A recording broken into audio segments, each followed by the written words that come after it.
The summit of arrogance. The crystalline towers of the Varathian imperial palace pierced the violet sky like shards of frozen lightning. Inside the Grand Council chamber, Ambassador Kale Torrens stood alone before the assembled might of the Varathian Empire, his worn leather jacket a stark contrast to the gleaming armor and ceremonial robes surrounding him. High Chancellor Zirith lounged on his elevated throne, his four arms draped casually over the armrests. His scaled face twisted into what passed for a smile among his species. Around him, representatives from a dozen conquered worlds watched with barely concealed amusement. So, Zirith's voice echoed through the chamber, humanity finally sends someone to discuss terms. Tell me, Ambassador Torrens, does your species understand the concept of surrender? Kale kept his expression neutral. We understand many concepts, Chancellor. We're here to discuss peaceful coexistence. A ripple of laughter spread through the chamber. Commander Vex, the Varathian military chief, leaned forward, his mandibles clicking with amusement. Peaceful coexistence? Your entire species has been evaluated, human. Your worlds are soft. Your people weak. You have no natural armor, no venom, no enhanced strength. You break so easily. We've conquered 17 star systems in the past decade, Zirith continued, his crimson eyes gleaming. Species far superior to yours have fallen before our might. The insectoid Krylax with their hive minds. The energy-wielding Photar. Even the mighty Brooker, who could crush your fragile bones with a single hand. He gestured dismissively. What makes you think you deserve anything but immediate subjugation? Kale took a slow breath. Because we've survived everything else. Everything else? Vex scoffed. You've never faced a Varathian battle fleet. Our warriors train from birth. Our ships are powered by quantum cores that make your fusion drives look like campfires. Our weapons can atomize entire cities in seconds. We're aware of your capabilities, Kale replied calmly. Zirith stood, his massive frame casting a shadow over the human ambassador. Then you know that resistance is pointless. We are offering you a choice, human. Surrender now, and your species will be allowed to exist as a servitor race. Refuse and we will take your worlds by force. You have 7 solar rotations to comply. Ambassador Nara of the conquered Selkith species, her translucent skin pulsing with bioluminescent shame, spoke up quietly. Ambassador Torrens, please? I've watched 17 civilizations fall to the Varathians. Save your people the suffering. Surrender is not weakness when facing impossible odds. Kale turned to her, and something in his eyes made her bioluminescence flicker. It wasn't fear. It wasn't desperation. It was something else entirely, something ancient and patient. Ambassador Nara, he said gently, has your species ever had to fight its own planet just to survive? She blinked in confusion. What? Your world, Kale continued, addressing the entire chamber now.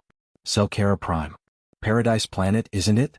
Gentle seasons, abundant resources, peaceful evolution. And you, Commander Vex, Varates, the jewel of the Andromeda arm. Stable climate, rich minerals, and you evolved as apex predators with no natural enemies. Your point? Zirith growled.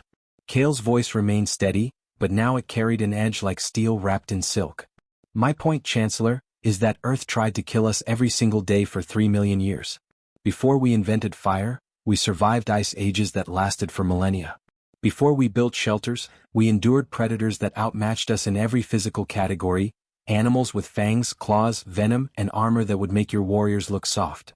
The chamber had grown quiet. We are soft, Kale continued. We break easily. We have no natural weapons, no armor, no enhanced strength. Do you know what that taught us? He paused, letting the question hang in the air. It taught us to make our own. It taught us that weakness is only permanent if you accept it. It taught us that the most dangerous predator isn't the strongest or the fastest. It's the one that refuses to quit. Zirith's eyes narrowed. Poetic words won't save you from annihilation, human. They're not meant to, Kale replied. They're a warning. You asked what makes us think we deserve anything but immediate subjugation?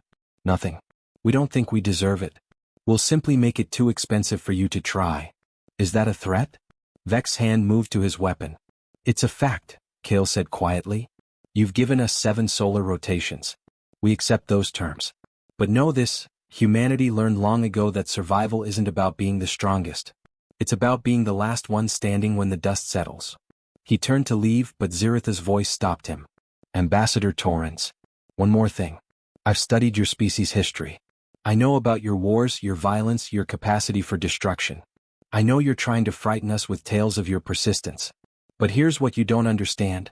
Every species fights when cornered. The difference is we've never lost. Kale looked back over his shoulder, and for just a moment the mask of diplomacy slipped. What showed beneath made even Zirith pause. It was the face of a species that had clawed its way up from the bottom of the food chain and never forgotten what that climb cost. Chancellor, Kale said softly, you've conquered 17 species in 10 years. Impressive. But none of them ever had to conquer themselves first.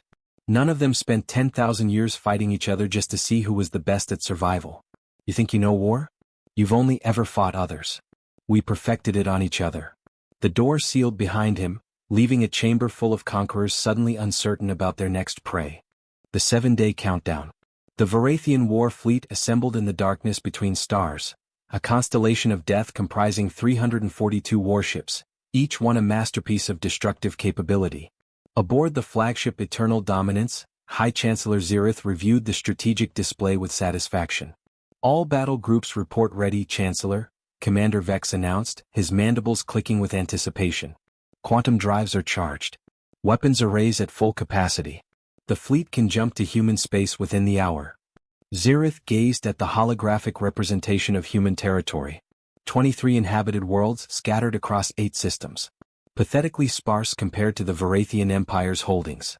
7 days had passed since the ultimatum. 7 days of silence from Earth.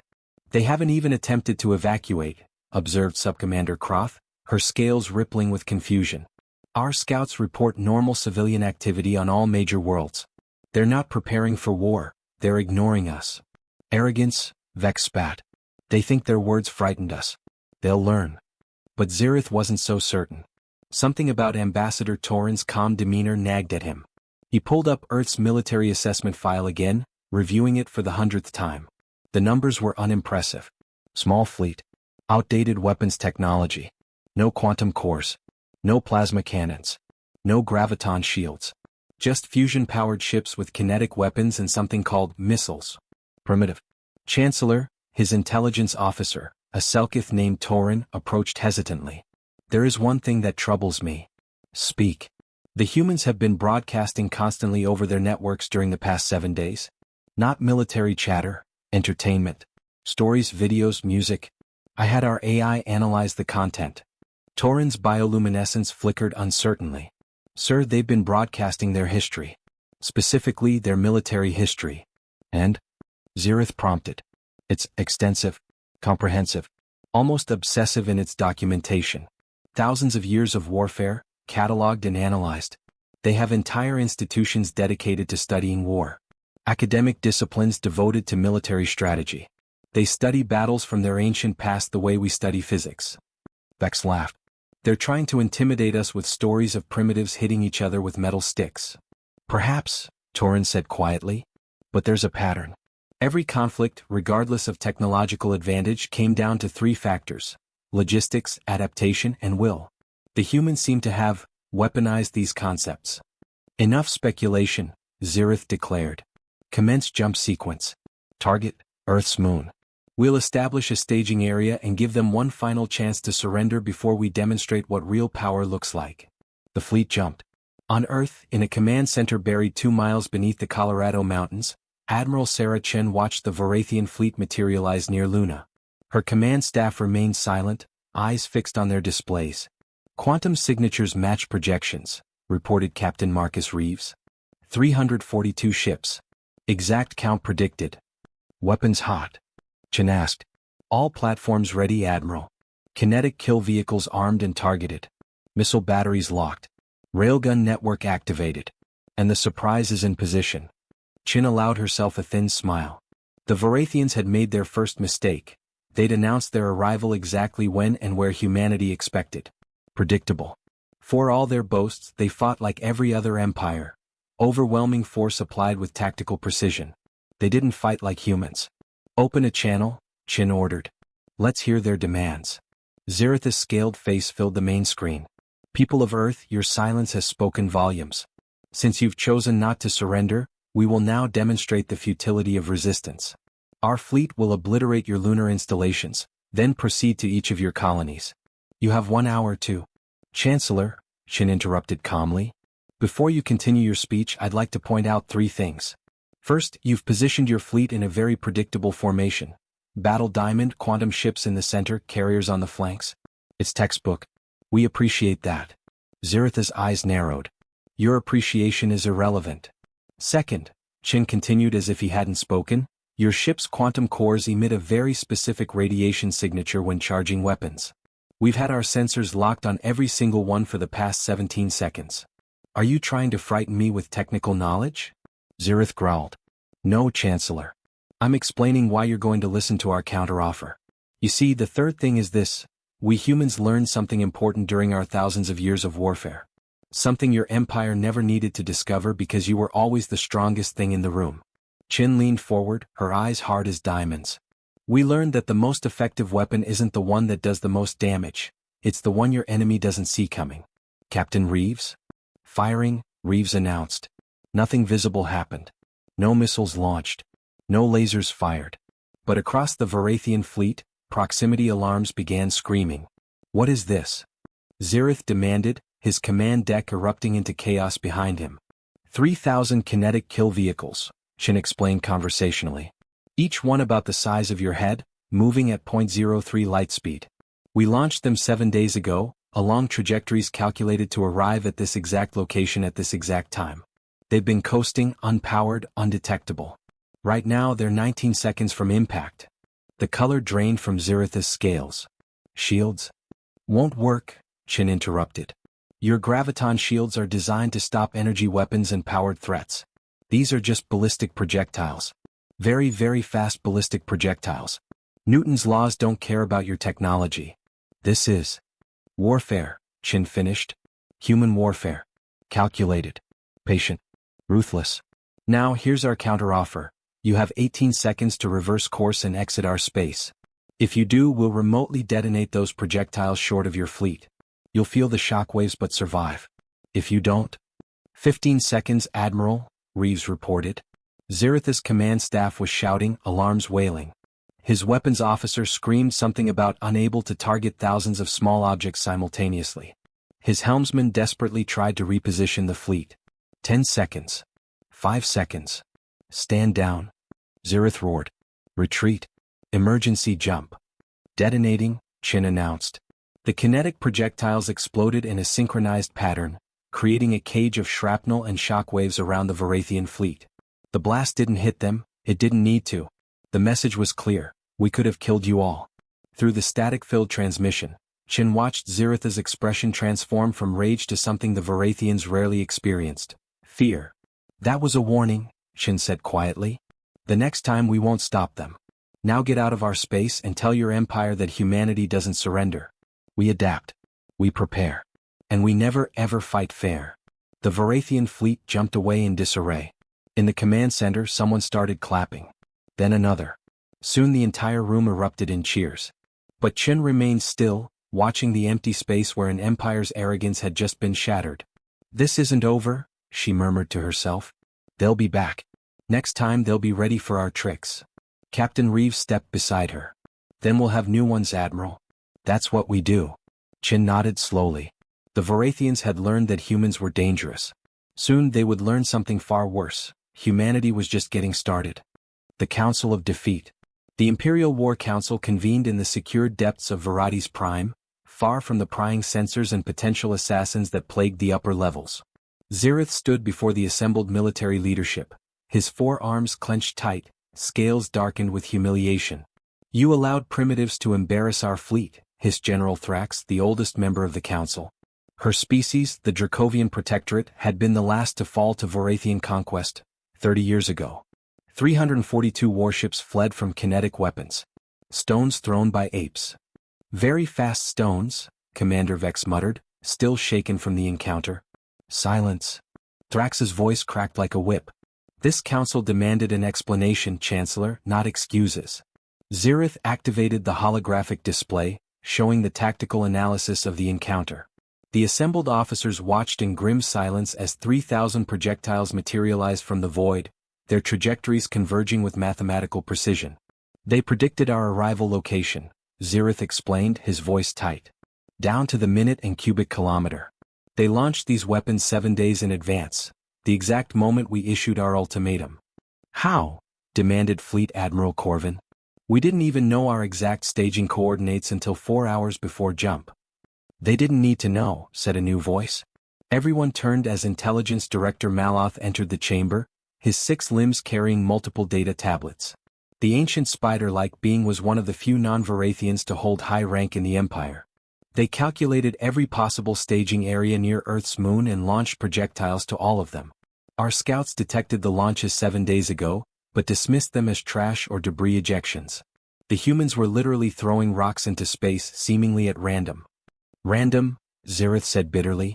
Until we appeared in the exact spot they predicted, following doctrine we've used successfully for 30 years.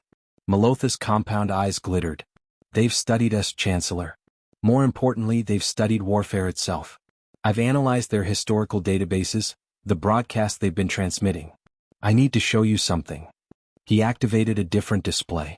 Images flashed, ancient human armies, medieval sieges, industrial age wars, nuclear weapons, and finally space-age conflicts.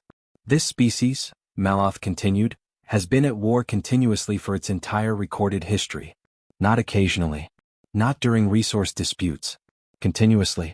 They fought over land, water, ideology, religion, resources, honor, revenge, and sometimes seemingly just to see who could fight better.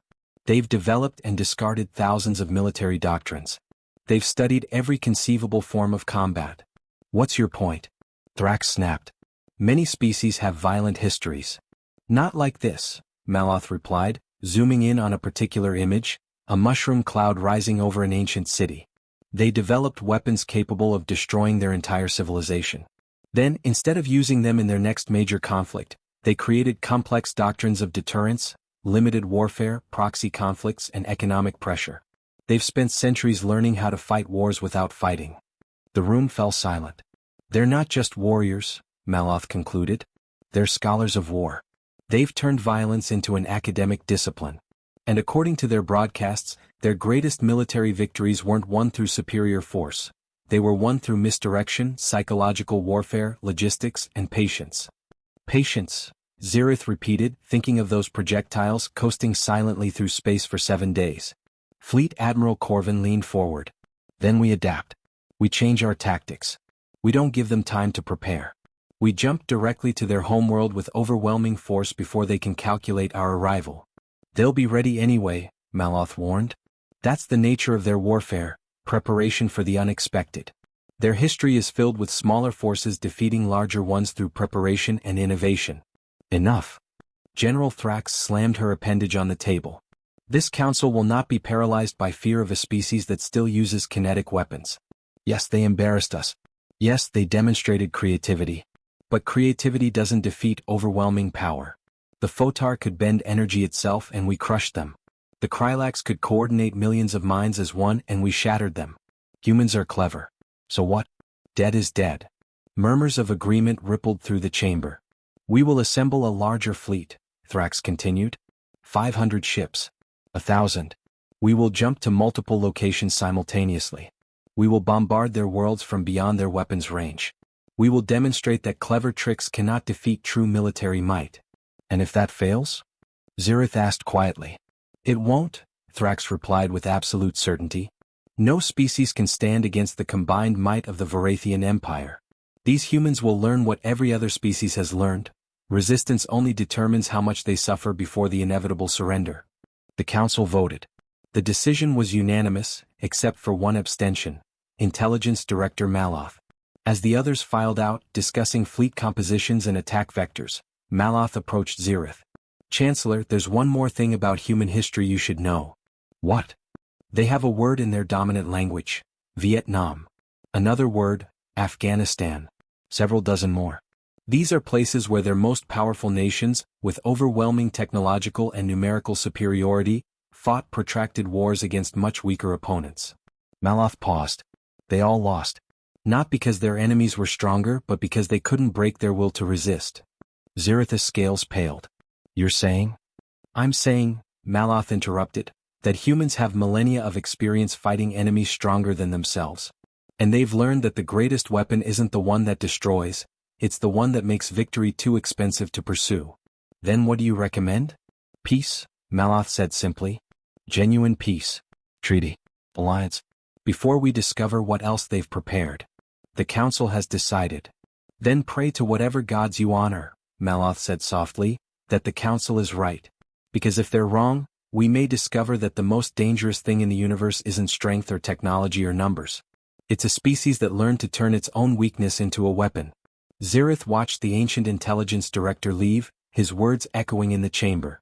Outside, the Empire's war machine was already mobilizing, preparing to crush humanity with a force that had never failed. But for the first time in his career, Zirith wondered if overwhelming force would be enough against an enemy that had built an entire civilization on the principle that nothing was ever enough, that survival required constant innovation, adaptation, and the absolute refusal to quit. The humans had 7 days last time. This time the Empire would give them no warning. Somehow, Zirith suspected they were preparing anyway. The gathering storm. Aboard the human cruiser Indomitable, Captain Yuki Tanaka reviewed the intelligence reports with growing concern. Her ship patrolled the outer edge of human space, and her sensors had picked up the telltale quantum signatures of Varathian scout ships, dozens of them probing defenses from every angle. They're mapping us, her first officer, Lieutenant Commander Jamal Okonkwo, observed. Learning our patrol patterns, defense placements, response times. Smart, Tanaka replied. They won't make the same mistake twice. Admiral Chen's trick worked once because they were arrogant. Now they're careful. What's our move? Tanaka smiled grimly. We let them think they're being clever. She opened a channel to Earth Command. Admiral Chen appeared on screen, looking like she hadn't slept in days, which was probably accurate. Captain Tanaka, Chen greeted. Tell me you have good news. Depends on your definition, Admiral. The Varathians are running extensive reconnaissance. At this rate, they'll have complete tactical mapping of our space within 2 weeks. Good. Tanaka raised an eyebrow. Good? We've spent the past 18 days since their retreat making preparations. Let them scout. Let them think they understand what they're seeing. Meanwhile, we're implementing Protocol Anansi. Tanaka felt a chill run down her spine. Protocol Anansi, named after the West African trickster spider god. She'd heard whispers about it during classified briefings but never thought she'd see it activated. All of it? She asked. All of it, Chin confirmed. Every trick, trap, and nasty surprise we've been developing for the past century, just in case we ever faced a superior force. The Varathians wanted to see what humans do when we're outgunned and outmatched. They're about to get a comprehensive demonstration. Admiral, if I may speak candidly? Always. The Varathians have conquered 17 species. They have quantum technology we can't match, weapons we can't replicate, and ships that make our best cruisers look like shuttles. Even with our tricks, the math doesn't look good. Chen's expression hardened. Captain, humanity has always lost the math. We're bipedal meat sacks on a planet that spent millions of years trying to kill us. By any logical calculation, we should have died out in the first ice age. But we didn't. You know why? Because we're stubborn? Because we cheat, Chen corrected. Every other species on Earth was better adapted than us. Faster, stronger, better suited to their environment. So we changed the environment. We invented fire, tools, agriculture, cities, and eventually spaceships. We didn't beat nature by being stronger, we beat it by refusing to play by its rules. Tanaka felt a grin spreading across her face. And now the Varathians think this is a conventional war. Ship against ship, weapon against weapon, force against force. They'll bring overwhelming numbers and expect us to either surrender or die quickly. Chin leaned forward, her eyes gleaming with something almost predatory. They have no idea that humanity's greatest military achievements have never been about fair fights. We're going to teach them what centuries of asymmetric warfare looks like. Orders. Continue your patrol patterns. Maintain radio discipline. But spread the word to every ship, every station, every colony. Operation Anansi is active. When the Varathians come, and they will come, everyone knows what to do. Understood. Though I have to ask, what if this doesn't work? What if we can't make victory expensive enough? Chin was quiet for a moment. Then we make survival expensive for them instead.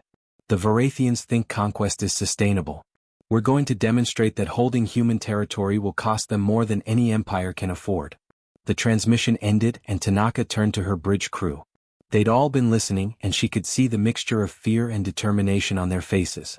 You heard the Admiral, she said calmly. The Varathians are coming with everything they've got.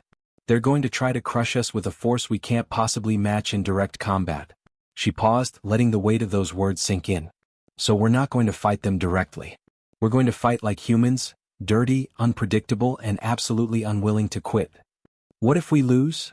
Asked Ensign Park, the youngest member of the bridge crew. Then we lose expensively, Tanaka replied. We make them pay for every meter of space, every station, every ship. We make them remember this war for generations. We make them look at human space and think, never again. She smiled coldly. Besides, humans have a long history of losing battles and still winning wars. Across human space, similar conversations were happening on hundreds of ships, stations, and colonies. Military personnel reviewed contingency plans that had seemed paranoid when drafted but now felt prescient. Civilians prepared evacuation protocols and emergency supplies. Engineers activated weapon systems that had been mothballed for decades, relics of earlier, more desperate times. And in the depths of space, floating in carefully calculated orbits, thousands upon thousands of surprises waited in silence. Meanwhile, the Varathian fleet assembled. 873 warships, nearly triple their initial force. The largest battle fleet in Empire history. General Thrax personally commanded from the dreadnought Inevitable Victory, reviewing the intelligence gathered by their scouts. Humans maintain standard patrol patterns, reported her tactical officer. Defense stations in predictable locations. Fleet divided among their 8 systems. They appear to be waiting passively for our attack. Too passive, Thrax muttered. Intelligence Director Maloth warned they specialize in deception. What can they deceive? We have them mapped completely. We outnumber them 10 to 1. We possess superior technology. And this time we jump to multiple locations simultaneously, they can't predict them all. Thrax studied the tactical display, her predatory instincts warring with learned caution. Every piece of data suggested an easy victory. The humans had shown creativity in their first engagement, but creativity couldn't overcome this level of force disparity. Begin final jump preparations, she ordered. But maintain full sensor sweeps during approach. I want every anomaly reported. As you command, General. The fleet prepared to jump. Quantum cores charged. Weapons systems armed. Thousands of warriors readied themselves for a battle they expected to win within hours. None of them noticed the small, unpowered objects drifting through space around them. Objects that had been floating there for days, positioned by human ships that had long since departed. Objects that looked like debris or asteroids or random junk. Objects that were very patiently waiting. In both camps, separated by light years, 2 very different species prepared for war. The Varathians with overwhelming confidence born from never having truly lost. The humans with grim determination born from having lost so often they'd learned to make defeat itself a weapon. The storm was gathering. And neither side yet understood how completely they'd misread the other. The price of invasion. The Varathian fleet materialized in a precise multi-pronged formation, 4 separate strike groups jumping simultaneously to 4 different human systems. It was a textbook maneuver designed to divide enemy forces and prevent coordinated defense. General Thrax watched from her command throne as the dreadnought Inevitable Victory dropped into real space near humanity's second-largest colony, New Nairobi. The planet hung before them, blue and green and vulnerable. Around her, 200 warships assumed attack formation. Scan for threats, she ordered. Detecting human defense platforms, 32 stations, standard configuration. 12 patrol ships in orbit. No sign of major fleet presence. Her tactical officer paused. General, it's too quiet. Where's their fleet? Scattered, Thrax replied with satisfaction. Divided across their territories, unable to concentrate against our multi-vector assault. Exactly as planned. Incoming transmission from the surface. A human appeared on screen, Governor Marcus Webb, according to intelligence files. He looked tired but composed. Varathian forces, you're in violation of the Treaty of. There is no treaty, Thrax interrupted. There is only conquest. You have 10 minutes to surrender all military assets and submit to occupation. Failure to comply will result in orbital bombardment. Webb's jaw tightened. I need to consult with my people. You have 10 minutes. The transmission ended. Thrax turned to her weapons officer. Target all defensive platforms. Prepare bombardment pattern Delta 7. At the first sign of resistance, eliminate their orbital infrastructure. 8 minutes passed. Then Webb appeared again. We've discussed it, he said quietly. Our answer is no. Then you've chosen annihilation. No, Webb replied. We've chosen something else. Computer, activate protocol Anansi, authorization Web Delta 9er. Acknowledged, a synthetic voice responded. Protocol Anansi active. Good luck, Governor. Thrax frowned. What is? Every human defense station simultaneously erupted outward in precisely shaped explosions. Not random detonations, carefully calculated blasts that sent thousands of fragments directly toward the Vorathian fleet. Each station had been converted into a massive fragmentation mine. Shields? Thrax roared. The Vorathian shields activated, but they were designed for directed energy weapons and powered threats. The debris storm was unpowered, ballistic, and coming from dozens of directions at once. Fragments tore through shields like they weren't there, peppering hulls, destroying sensors, crippling weapon emplacements. Return fire. But before Vorathian weapons could discharge, the human patrol ships, all 12 of them, dove straight toward the fleet on kamikaze courses. Their fusion drives reached critical mass as they accelerated. They're going to. The ships detonated in 12 miniature stars, each explosion carefully positioned to maximize electromagnetic disruption. Vorathian sensors screamed and died. Communication channels dissolved into static. Targeting systems went blind. What is this madness? Thrax demanded. They're destroying their own assets. Her tactical officer, struggling with failing systems, managed to choke out, they're fighting like they have nothing to lose. Through the chaos, another transmission reached them, audio-only broadcast from the planet's surface. General Thrax, Governor Webb's voice crackled through the interference. You wanted to know what humanity does when faced with superior force? We make victory meaningless. Every ship you lose costs your empire resources and personnel. Every station we destroy denies you strategic advantage. Every colony you try to hold will bleed your forces dry. You can't win this way. Thrax shouted into the comm. We don't need to win, Webb replied calmly. We just need to make you lose more than you can afford. You came here expecting conquest. Welcome to occupation warfare Vorathian style. Or rather, human style. Similar scenes played out across all 4 invasion sites.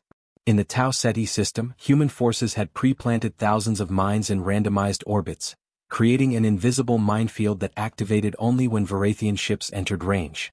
In the Ross 154 system, human defenders unleashed swarms of small, unpowered drones that attached to Vorathian hulls like parasites, drilling slowly through armor using nothing but primitive mechanical drills, unstoppable because they had no power signature to target.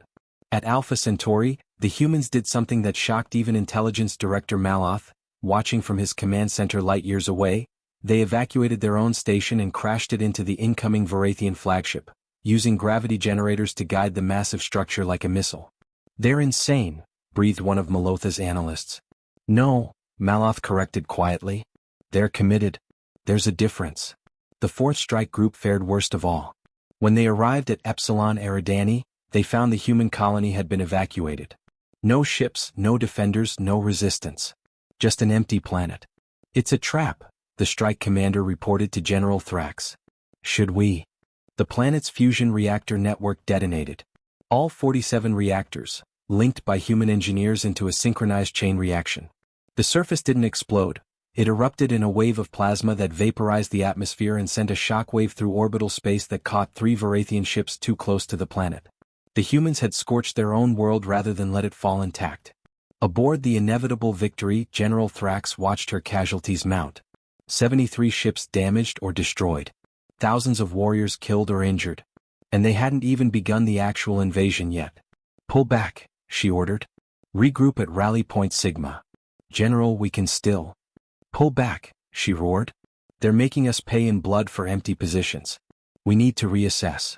As the Vorathian fleet withdrew from all 4 systems, Admiral Chen watched from Earth Command with grim satisfaction. Her staff was cheering, but she remained silent. Casualties? She asked quietly.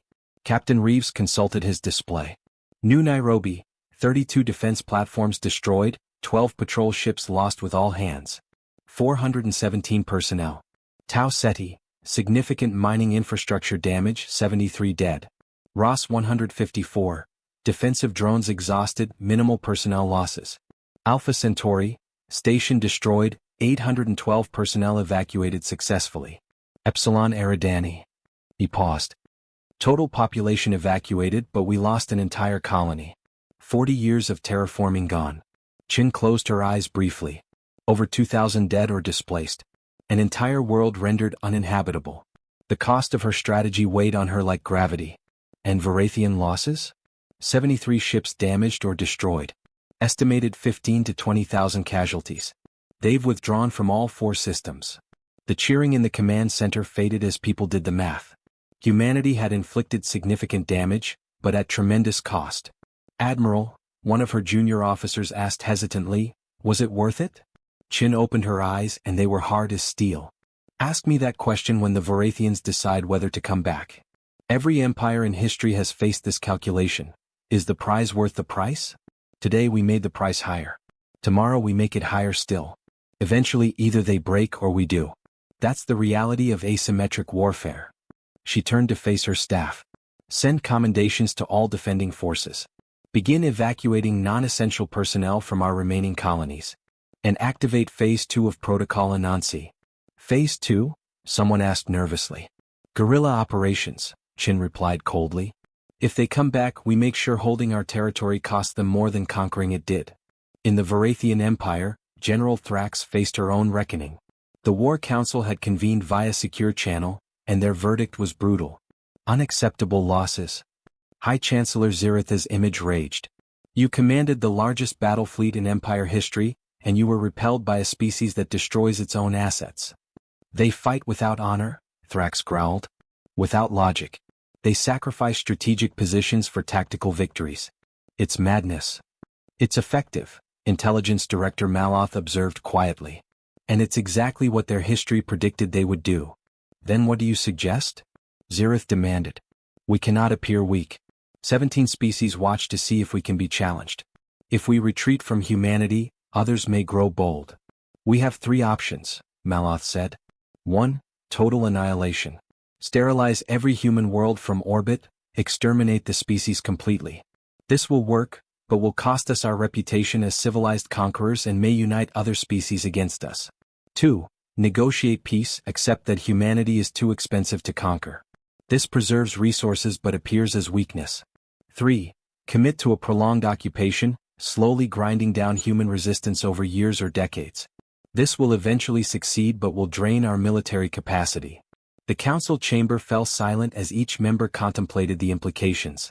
There's a 4th option, said a new voice.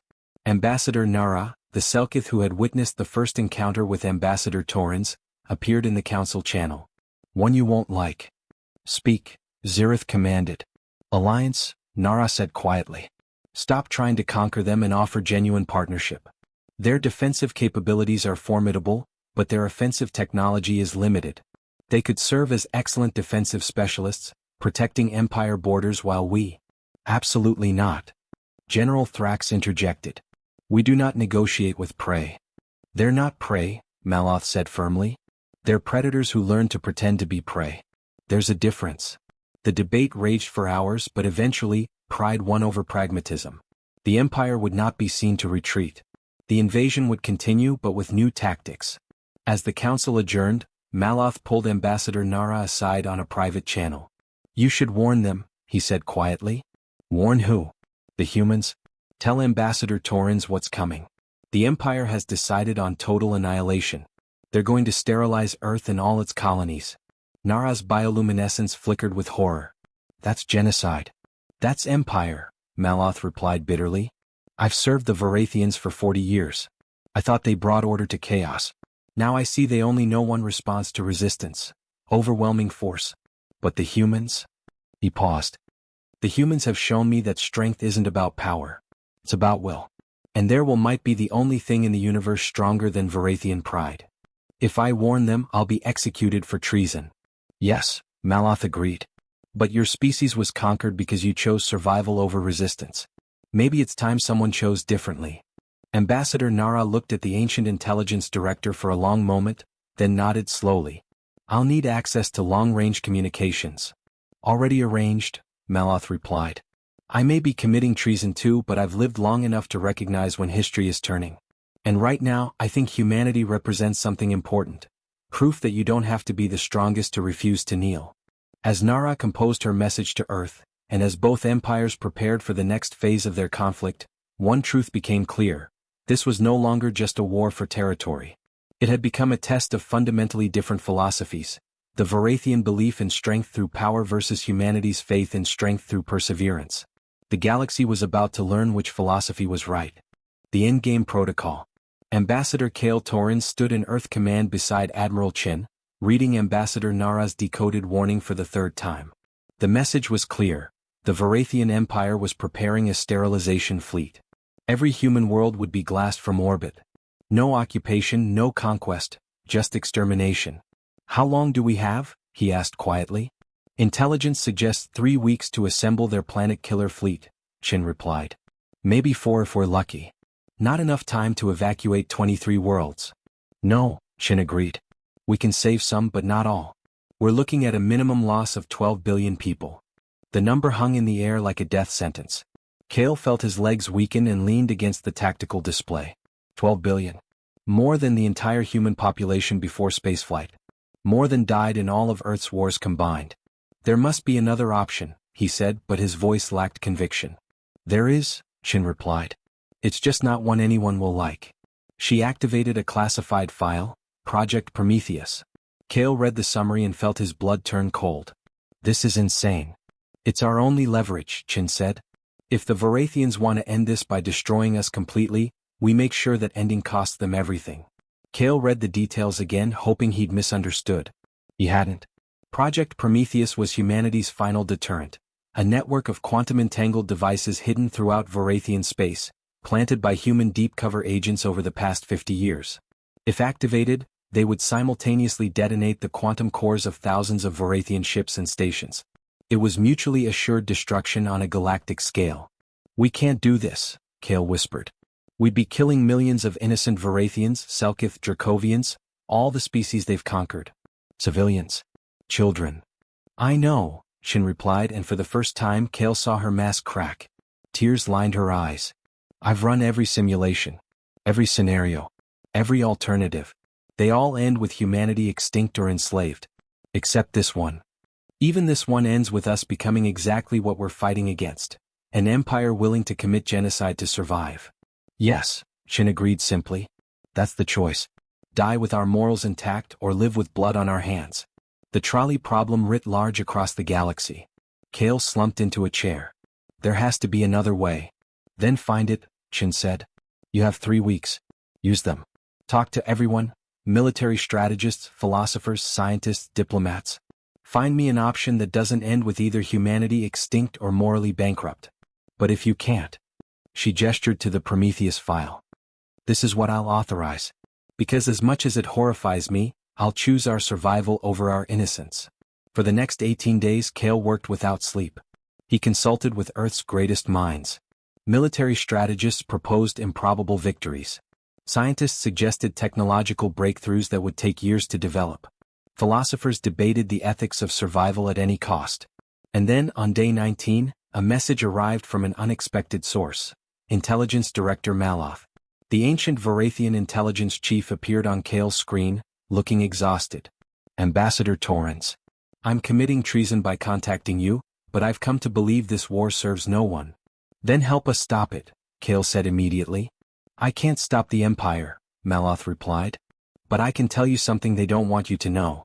The Varathian military is powerful, but it's not infinite. They've conquered 17 species in 30 years, faster than they can properly integrate the territories.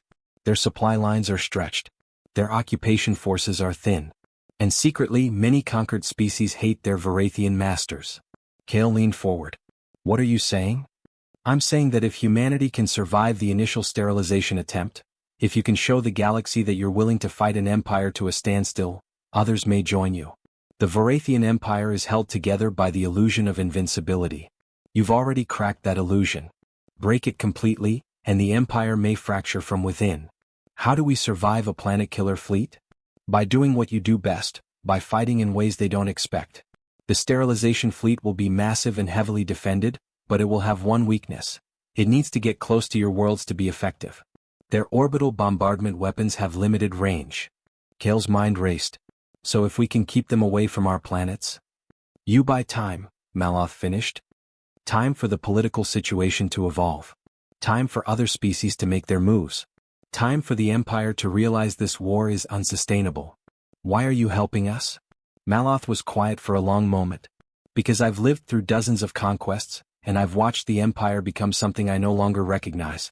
You humans have shown me that resistance is possible, that prey can become predator, that weakness can become strength. Maybe it's time the galaxy learned that lesson too. The transmission ended, leaving Kale with a desperate new strategy. He contacted Admiral Chen immediately. We can't win through mutual destruction, he told her. But we don't need to. We just need to not lose long enough for the Empire to collapse under its own weight. Explain. Kale outlined the plan. Instead of trying to defend their colonies, they would evacuate as many people as possible and prepare a mobile defense. A fleet designed not to win battles but to survive them. They would engage in hit-and-run tactics, forcing the Varathians to chase them through space, stretching their supply lines even further. Meanwhile, human agents would covertly reach out to the conquered species within the Empire, spreading a simple message: the Varathians can be resisted. It's the longest of long games, Kale concluded. We turn this from a war of conquest into a war of attrition. We make the Empire spend resources it can't afford. We create instability in their territories. We become an idea, proof that no empire is truly invincible. Chin studied the proposal. This could take decades. Yes. Millions will still die. We're sacrificing worlds we can't defend. Yes. And if the other species don't rebel? If the empire doesn't fracture? Then we keep fighting, Kale said simply. Generations if necessary. We become a permanent thorn in their side, a problem they can never fully solve. Eventually, they'll realize that trying to conquer humanity costs more than simply leaving us alone. Chin looked at him with something like respect. You're proposing we turn humanity into the galaxy's most persistent infection. I'm proposing we survive, Kale corrected. Not through mutual destruction, but through sheer stubborn refusal to die. It's what we've always done best. For the first time in weeks, Admiral Chin smiled. All right, Ambassador. Let's see if we can teach the galaxy what 3 million years of survival evolution produces. Deactivate Project Prometheus. We're going with the long plan. And if it fails? Then at least we fail as humans, stubborn, persistent, and absolutely unwilling to make the universe burn just because we couldn't win. That's got to count for something. Across human space, the evacuation began. Not a surrender, but a strategic withdrawal. 15 billion people began the exodus to protected core worlds and hidden deep space stations. The remaining 8 billion volunteered to stay behind, operating guerrilla resistance on their home worlds. And in the depths of space, humanity's fleet prepared not for a decisive battle, but for an endless war. The Varathians were about to learn the most frustrating truth about humanity: you can beat them in battle, conquer their territory, and destroy their assets. But you can't make them quit. And an enemy who refuses to quit is an enemy who can never truly be defeated. The galaxy watches. 3 months into the Varathian sterilization campaign, High Chancellor Zirith stood aboard the Super Dreadnought Final Judgment, watching yet another human colony burn from orbit. It should have felt like victory. Instead, it felt like emptiness. The planet below, New Kyoto, had been evacuated.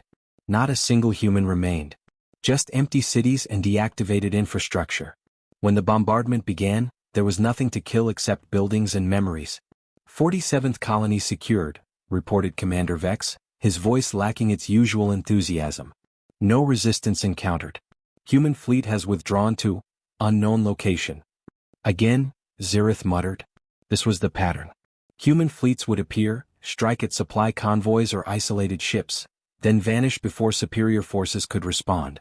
When Varathian forces reached human worlds, they found them either evacuated or defended by fanatical guerrillas who made occupation impossibly costly. Sir, we've lost another supply convoy, Vex continued. 3 transports destroyed by what appear to be refitted civilian ships. They jumped in, fired missiles, and jumped out before our escorts could respond. Where? Sector 7. Same region we lost 2 convoys last week. Zirith pulled up the strategic display. Red markers showed Varathian ships destroyed or damaged over the past 3 months. The map was covered with them, hundreds of small engagements, raids, ambushes. No major battles. Nothing decisive. Just constant bleeding. What are our casualties? 42,000 personnel. 98 ships of various classes destroyed. 243 ships damaged and awaiting repair. Supply expenditure exceeds projections by 317%. Zirith closed his eyes. In 3 months, humanity had cost the Empire more resources than the entire 10-year conquest of the Krylax hive. And the humans hadn't won a single major engagement, they just refused to lose decisively. Sir, there's something else, Vex said hesitantly. Intelligence reports unrest in several conquered territories. The Dracovians, the Selkith, even some Vorathian colonies. People are asking why we're spending so many resources fighting humans when our own territories lack adequate protection. That's seditious talk. Yes, sir. Which is why intelligence has been conducting arrests. 7,000 in the past month alone. 7,000. Zirith felt the weight of it. The Empire was eating itself from within. A transmission arrived, Admiral Chin broadcasting from an unknown location. Zirith almost deleted it, but curiosity won out. Chancellor Zirith, Chen's image appeared. She looked tired but unbowed. It's been 3 months. By my count, you've destroyed or captured 47 of our colonies. Impressive. At this rate, you'll have conquered all human space in about 9 more months. Your point? Zirith growled.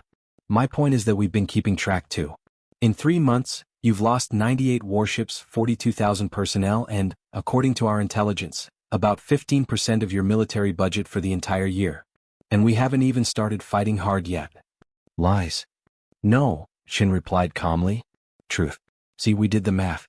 You have approximately 4,000 functional warships across your entire empire.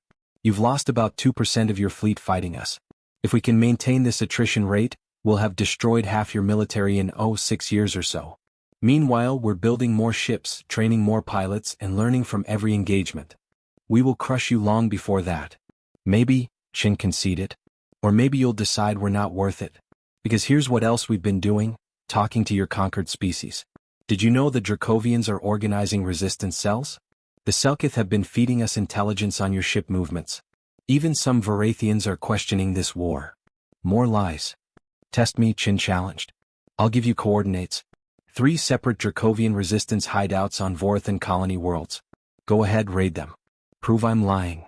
She transmitted the data and cut the connection. Zirith stared at the coordinates, then ordered their verification. 6 hours later, reports confirmed it. All 3 locations were real resistance cells. The Empire had insurgent problems on its own territory. The war was spreading.